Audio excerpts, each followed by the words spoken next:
प्यारे बच्चों, आप सभी लोगों का माय मैथ क्लासेस में स्वागत है। हम लोग इस सेशन में 20 प्रश्न हल करने वाले हैं, जिसमें हमारे सारे बहुविकल्पी रहेंगे। लेकिन ये बहुविकल्पी सभी महत्वपूर्ण रहेंगे।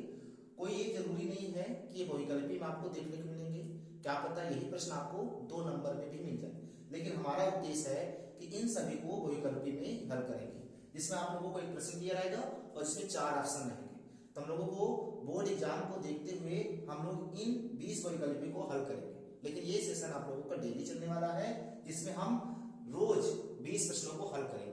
चलिए आइए हम लोग देखते हैं, जिसमें हमारा पहला प्रश्न कह रखा है, यदि 65 और 117 के HCF को 65p माइनस 117 के रूप में व्यक्त किया जाता है तो p का मान ज्ञात करना है। ये आपके 4 विकल्प दिए गए हैं। अब 4 विकल्प में आपको जो विकल्प सही हो तो आप इनको हल करके ही बताइएगा। दूसरा प्रश्न, 2 tan 45 plus 1 plus tan square 45 का मान क्या होगा। 4 ऑप्शन दिए, कोई एक ऑप्शन सही। चलिए इनको हम हल करते हैं। आप लोग हल कर चुके होंगे। देखिए इनको जब हम हल करेंगे तो हमारे पास 65 और 117, तो 65 और 117, 65 और 117 का हम लोग मासा निकालेंगे। तो मासा कैसे निकालेंगे, तो हम सबसे पहले 65 के खंड करते हैं। तो 5 से खंड करेंगे, 5 का 5, 5 3 15, फिर 13 से खंड करेंगे, 13 का 13, फिर 117 के खंड करेंगे। 117 किससे कटेगा, 3 से, 3 3 को 9, 2 बचा, 3 9 27, फिर 3 से कटेंगे, 3 1 3, 3 3 को 9, फिर अब 13 से खंड करेंगे, 13 का 13। तो हमारे पास जो 65 के खंड है वो 5 गुणे 13 है, और जो 117 के खंड है वो हमारे पास 3 गुणे 3 गुणे 13। तो हमारे पास यहाँ से HCF जो आया है वो HCF कितना है, इसमें भी 13 है और इसमें भी 13 है। तो हमारे पास HCF जो है वो कितना है, 13 है। लेकिन इसमें एक बात बोला है कि जो आपका 65p है माइनस का 117 है वो किसके बराबर है, HCF 65 कामा 117 के बराबर, ऐसा बोल रखा है। तो 65p माइनस 117 बराबर, इसका हमने मासा कितना निकाला है, 13।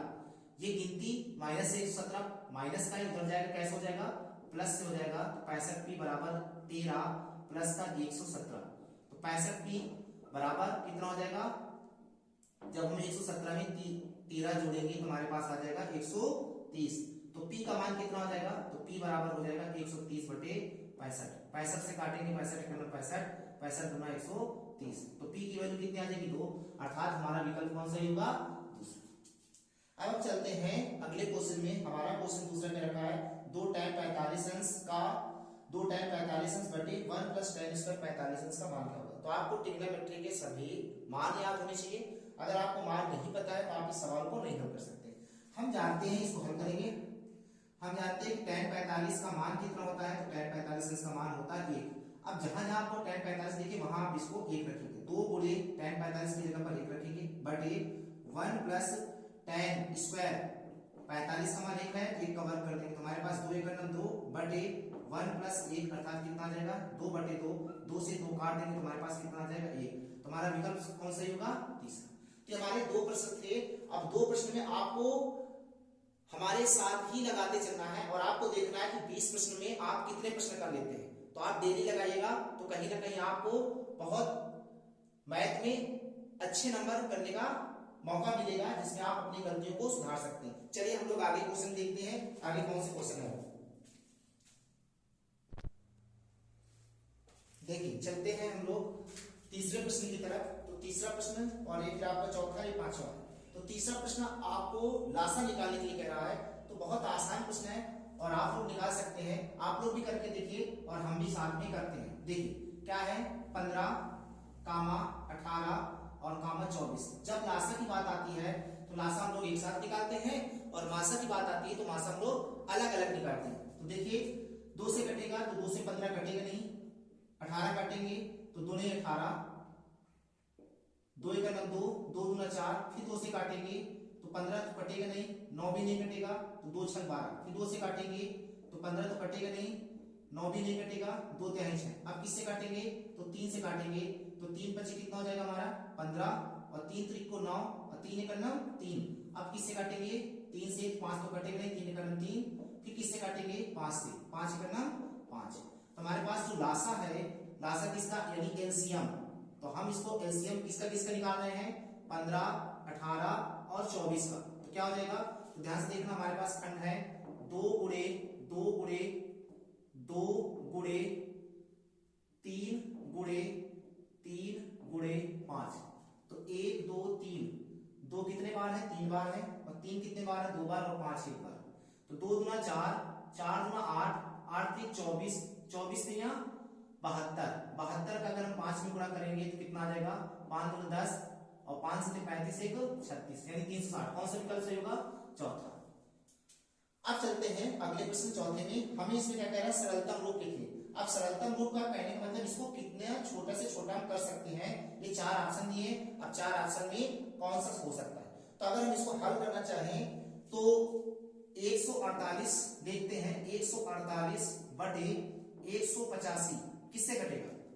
तो अगर हम इसको काटना चाहें तो 8 4 12 13, 3 से तो कटना वाले नहीं है। अगर हम 7 से काटेंगे 7 से भी नहीं कटेगा, 11 से भी नहीं कटेगा। अगर हम इसको काटेंगे तो 13 13 करना 13 13 से भी नहीं कटेगा। और अगर इसको हम 17 से काटेंगे तो 17 17 से भी नहीं कटेगा। अगर हम इसको काटना चाहें तो किससे कटेगा 17 से। अगर इसको हम 37 से काटें तो 37, हाँ 37 से काटिए, 37 चौको कितना हो जाएगा 148 और 37 पंचे कितना हो जाएगा 185। अगर हम 37 का 4 में गुणा करते हैं तो 4 4 7 28 के 8 से लगे 2, 4 3 12 2 14 148 मिल जाएगा। और अगर 37 का 5 के साथ गुणा करते हैं तो 5 के साथ गुणा करेंगे तो कितना आएगा 5 7 35 के 5 से लगे 3 और 5 3 15 3 18। तो किससे कटेगा 37 से। तो कितना आएगा 4/5। तो 4/5 हमारा ये विकल्प। तो आपको ध्यान में रखना पड़ेगा कौन सा संख्या किससे कटती है। अब कोई जरूरी नहीं कि 2 से कटे 3 से कटे, वहां पर बड़ी से बड़ी संख्या से भी कर सकती है। अब हमें फिर से ट्रिग्नोमेट्री का एक सवाल फिर से आ गया जिसमें बोला यदि 15 cot थीटा बराबर 8 है तो sin थीटा का मान क्या होगा। 4 विकल्प दिए, इन विकल्पों में कोई भी एक विकल्प सही। तो देखिए हम लोग इनको हल करते हैं। अगर हम इसको हल करेंगे तो हमारे पास क्या दिया हुआ है, हमारा जो प्रश्न है 5वां वो क्या है 15 cot थीटा बराबर 8। तो हम यहाँ क्या लिखेंगे cot थीटा बराबर 8/15। तो यहां हमें 8/15 आ गया, तो हमें sin थीटा का मान निकाला। ऐसे प्रश्न हम क्या करेंगे पाइथागोरस प्रमेय से ही हल करके वहां पर निकालेंगे। तो हम जानते हैं त्रिभुज बनाएंगे और एक त्रिभुज की सहायता से हम इसको हल कर पाएंगे।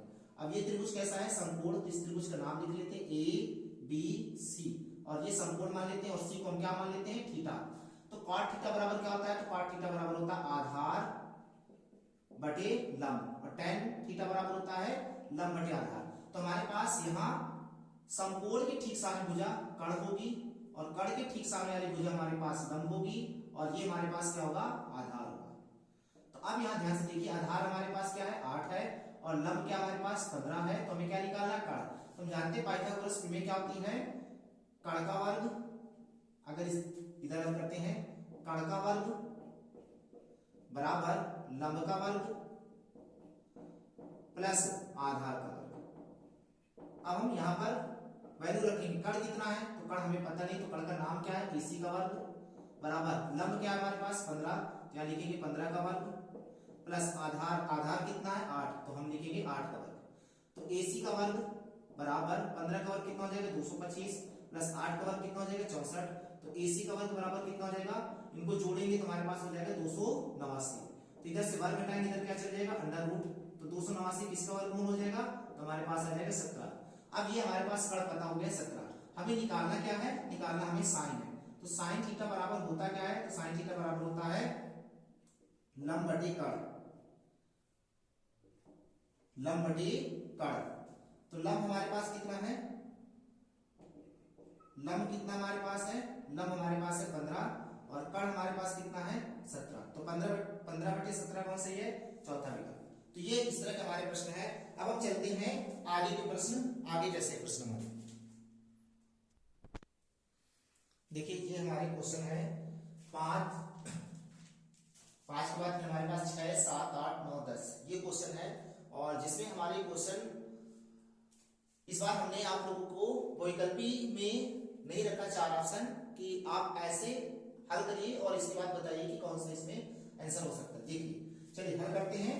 हमारा जो आंसर होगा छठे में क्या कह रहा है, पी के किस मान के लिए समीकरण 3x माइनस वाई प्लस 8 बराबर 0 और 6x माइनस पी वाई बराबर 16 संपाती रेखाएं निरूपित करती। तो आप लोगों ने 3 प्रकार की रेखा देखी होगी ग्राफ में, एक प्रतिच्छेदी रेखा और एक संपाती रेखा और एक समांतर रेखा। नीचे आपको क्वेश्चन समांतर रेखा का है, तो हम आप लोगों को छठा नंबर बताएंगे और 7वां नंबर आप लोगों को ग्रहकार में दे रहे हैं, जिसमें हम होमवर्क लिखे दे रहे हैं और आपको इसको बताना है कमेंट्स में कर करके इसका आंसर क्या आने वाला है, जिसमें पी का मान निकालना है। ठीक है, तो 7वां आपको छठा नंबर आपको बता रहा है। देखिए क्या दिया गया समीकरण हमारे पास दिया गया है, समीकरण जो हमारे पास दिए हैं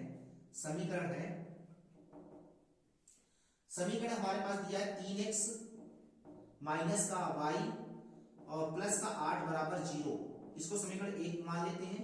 और दूसरा जो समीकरण दिया है 6x माइनस का py और ये 16 प्लस का उधर इधर यानी कैसे हो जाएगा माइनस का 16 बराबर 0। ऐसा क्यों कर रहे हैं, क्योंकि हमारे पास समीकरण जो दिए रहते हैं a1x plus b1y plus c1 बराबर 0, समीकरण 1 से तुलना कराना है। a2x plus b2y plus c2 बराबर 0, समीकरण 2 से तुलना कराना है। तो आप इनसे तुलना कराइएगा, जैसे आप तुलना कराओगे इनसे तो यहाँ से a1 की वैल्यू निकल आएगी। तो a1 की वैल्यू कितनी है हमारे पास है, तो a1 की वैल्यू हमारे पास 3 है और b1 की वैल्यू हमारे पास क्या है माइनस का 1 है और c1 की वैल्यू हमारे पास है 8। इसी प्रकार a2 की वैल्यू हमारे पास क्या आ जाएगी 6 और b2 की वैल्यू क्या आ जाएगी हमारे पास माइनस का p और c2 की वैल्यू हमारे पास आ जाएगी माइनस का 16। लेकिन कौन सी रेखा बोला है, तो संपाती रेखा। तो संपाती रेखा के लिए क्या होता है, संपाती रेखा के लिए क्या बोलेंगे, तो संपाती रेखा के हमारे पास होता है a1 by a2 बराबर b1 by b2 बराबर c1 by c2। ये चीज आपको याद रखना है कि इनका अनुपात है।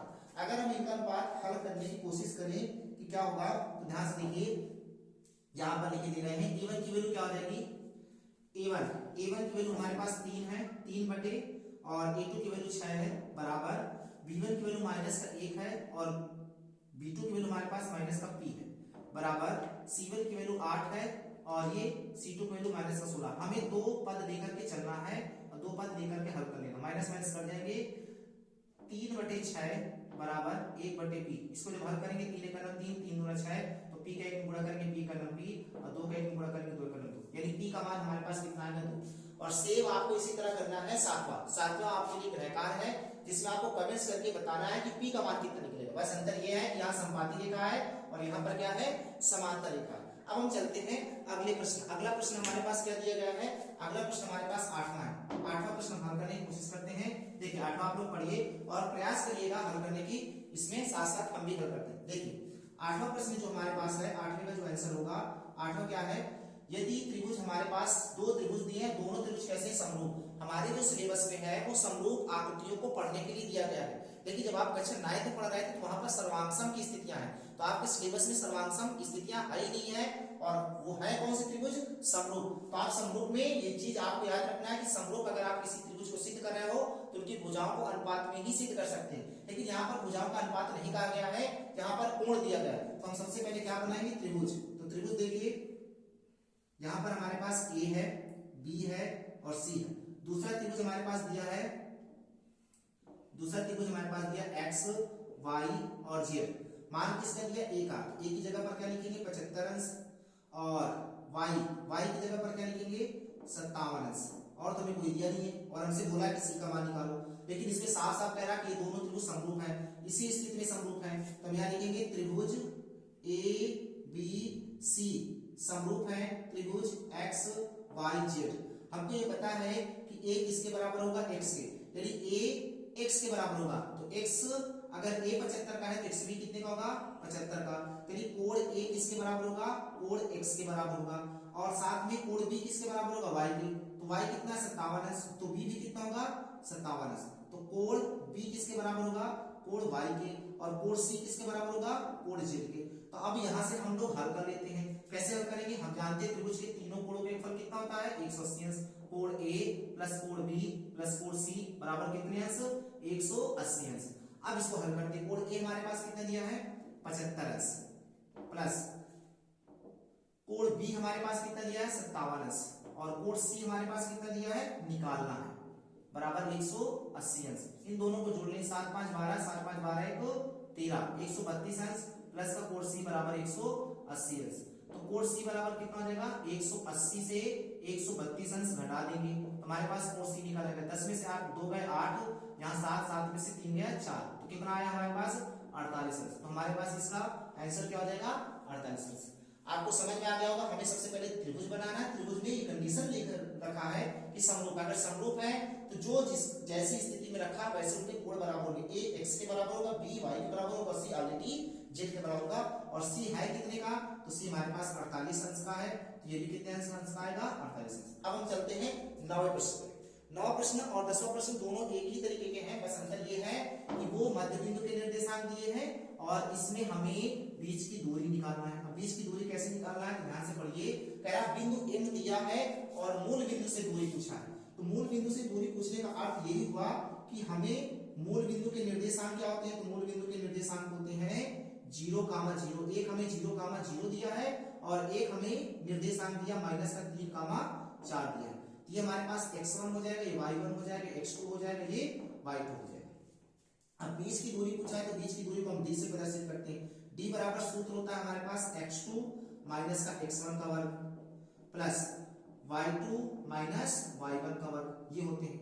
अब d बराबर हमारे पास क्या हो जाएगा, अंडर रूट x2 कितना हमारे पास -3 माइनस x1 कितना है 0, ये हो जाएगा, प्लस y2 हमारे पास कितना है 4 माइनस y1 कितना है 0, ये वर्ग हो जाएगा। तो d बराबर हमारे पास क्या हो जाएगा, अंडर रूट -3 से 0 घटाओगे तो -3 का वर्ग आ जाएगा, प्लस 4 से 0 घटाओगे तो 4 का वर्ग आ जाएगा। तो d बराबर आया कितना हमारे पास, 3 का वर्ग कितना हो जाएगा 9, 4 का वर्ग कितना हो जाएगा 16। तो d बराबर कितना आया, अंडर रूट 25 और 25 का वर्गमूल कितना होता है 5। तो आगे आप क्या लिख सकते हो, मात्रा। ठीक, तो ये हमारे पास 9वें का प्रश्न हो जाएगा, क्योंकि हमें मूल बिंदु से दूरी पूछा था। तो मूल बिंदु से दूरी कितनी होगी, 5 मात्रक होगी। अब हम चलते हैं अगले प्रश्न, हमारे पास 10वां प्रश्न है। 10वें प्रश्न में हमारे पास क्या क्या रखा है, ध्यान से देखिएगा। 10वां प्रश्न हमारा है बिंदुओं -2, 6। देखिए इसका चित्र बनाना पड़ेगा, जिसमें चित्र बना करके ही इसको हल करते हैं। देखिए 10वां प्रश्न हमारे पास है, दिया है यहाँ पर हम कोई बिंदु ए ले लेते हैं और यहाँ पर कोई बिंदु बी ले लेते हैं। ए बिंदु हमारे पास दिया है -2, 6 और बी बिंदु हमारे पास दिया -2, 10।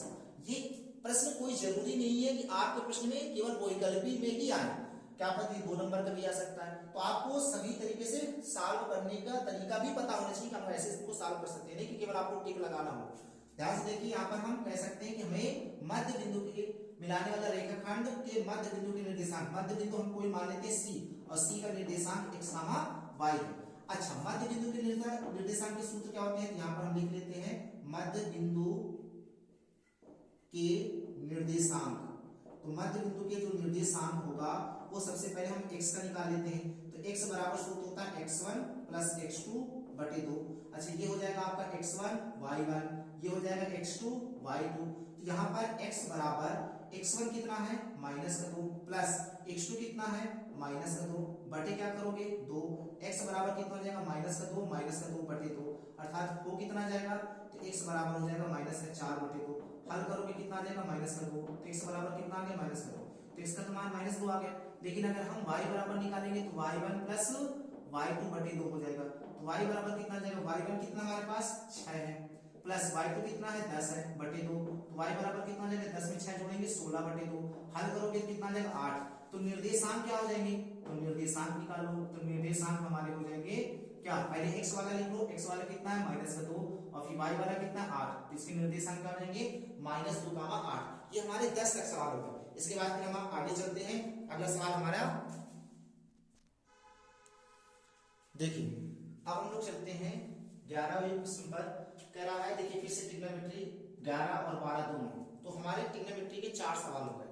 अब 4 सवाल कोई जरूरी नहीं कि यहाँ पर एक ही नंबर के पूछे जाए, क्या पता यही प्रश्न 2 नंबर के रख दिए जा सकते हैं। देखिए इनको हल करते हैं, आप लोग भी साथ में हल करिएगा और देखिएगा कि आप लोग हल कर पाते हैं कि नहीं। देखिए क्या कह रहा है, इसमें साफ साफ बोला है कि सेक थीटा बराबर हमारे पास 2 दिया और कह रखा थीटा का मान 90 अंश, 60 अंश, 45 अंश और 30 अंश। कौन सा हो सकता है, तो हम जानते हैं सेक में ही सेक थीटा का मान 2 कितना होता है, तो हम ये जानते हैं सेक में सेक थीटा का मान कितना होगा। तो सेक में सेक थीटा का मान हम ये कह सकते हैं सेक 60 अंश का होगा। इसका मान होगा 6 60 अंश का। तो 6 से 6 कट जाएंगे तो थीटा बराबर कितना आ जाएगा हमारे पास 60 अंश आ जाएगा। तो ये 60 अंश आ गया। तो कौन सा विकल्प सही है हमारे पास? दूसरा। अब हम चलते हैं 12वें प्रश्न पर। तो ध्यान से देखिए 12वां प्रश्न क्या है। 12वां प्रश्न हमारे पास क्या रखा है, cosec square theta minus cot square theta. 12 प्रश्न हमारे पास दिया है cosec स्क्वायर थीटा माइनस का cot स्क्वायर थीटा और ब्रैकेट के अंदर दिया 1 माइनस का cos स्क्वायर थीटा। अब हम इसके बारे में तो जानते हैं क्योंकि ये सरसमीका है। हम यहां पर लिख सकते हैं we know that cosec square theta minus cot square theta बराबर क्या होता है 1 और 1 माइनस cos स्क्वायर थीटा बराबर होता है sin स्क्वायर थीटा। तो इसकी जगह पर हम क्या रखेंगे वैल्यू 1 और इसकी जगह पर हम क्या रख देंगे sin स्क्वायर थीटा। तो इनको जब गुणा कराएंगे तो हमारे पास क्या आ जाएगा sin स्क्वायर थीटा। तो हमारे पास विकल्प कौन सही होगा? चौथा। तो चौथा नंबर विकल्प सही होगा। अब हम चलते हैं 13 नंबर प्रश्न पे। तो आप लोग 13 नंबर प्रश्न पढ़िए और क्या कह रहा है इसको समझिए। क्या बोला है 13 नंबर प्रश्न पे? क्या है कि एक लंब वृत्तीय बेलन के आधार का क्षेत्रफल 9 पाई दिया है। दो बार आधार ले लिया। आधार का क्षेत्रफल यहाँ पर जो दिया है वो 9 पाई सेंटीमीटर स्क्वायर है। तो उसके आधार की त्रिज्या क्या होगी? तो ध्यान से देखिए अगर हम इस प्रश्न को हल करेंगे तो इस प्रश्न को हल करते समय हमारे पास एक बेलन होना चाहिए। तो हमारे पास ये बेलन है। बेलन में हमें आधार की त्रिज्या दे रखी। अब हमें पता होना चाहिए आधार की त्रिज्या में आधार में कौन सी आकृति बनती है। तो आधार में आकृति बनती है वृत्त। तो आधार का क्षेत्रफल क्या होता है? तो ध्यान से देखिए बेलन की आधार का क्षेत्रफल, बेलन के आधार का क्षेत्रफल। तो आधार में कौन सी आकृति है? तो ध्यान से देखिए आधार में आपका वृत्त है तो आधार में आकृति कौन सी होगी? 2 पाई r, सॉरी परिधि हो गई। तो आधार का क्षेत्रफल क्या हो जाएगा? पाई r स्क्वायर। लेकिन हमारे प्रश्न में दिया क्या है? 9 पाई। तो हम यहाँ से r की वैल्यू निकालनी है तो पाई r स्क्वायर। पाई से पाई कट जाएगा तो 9 किसके बराबर हो जाएगा? r स्क्वायर की। तो अंडर रूट इधर से बाहर घटाएंगे इधर वर्गमूल चल जाएगा तो किसके बराबर हो जाएगा? 3 के। तो r की वैल्यू कितनी आ गई? 3। तो उसके आधार की त्रिज्या कितनी होगी? तो आधार की त्रिज्या होगी r बराबर 3 सेंटीमीटर। तो कौन सा विकल्प सही होगा? पहला। तो आपको फार्मूले इनके याद होने चाहिए तभी आप इनको हल कर सकते हैं। कक्षा 9 में बहुत अच्छे से आप लोगों ने पढ़ा होगा तो 10 में इतनी ज्यादा दिक्कत नहीं होगी। बहुत इसमें छोटे क्वेश्चन आते हैं लेकिन जब आपको बड़े क्वेश्चन देंगे जब 4 नंबर के तो उसमें थोड़ा सा संयोजन करके देगा आकृति को। शंकु के साथ बेलन को दे देगा या फिर गोले के साथ शंकु को दे देगा। अब हम चलते हैं 14वें प्रश्न पर। 14वां प्रश्न थोड़ा सा अलग है। इसमें क्या रखा है कि 4 सेंटीमीटर त्रिज्या वाले वृत्त के अंतर्गत खींचे जा सकने वाले वर्ग का क्षेत्रफल ज्ञात कीजिए। तो हम सबसे पहले इसकी आकृति बनाते हैं।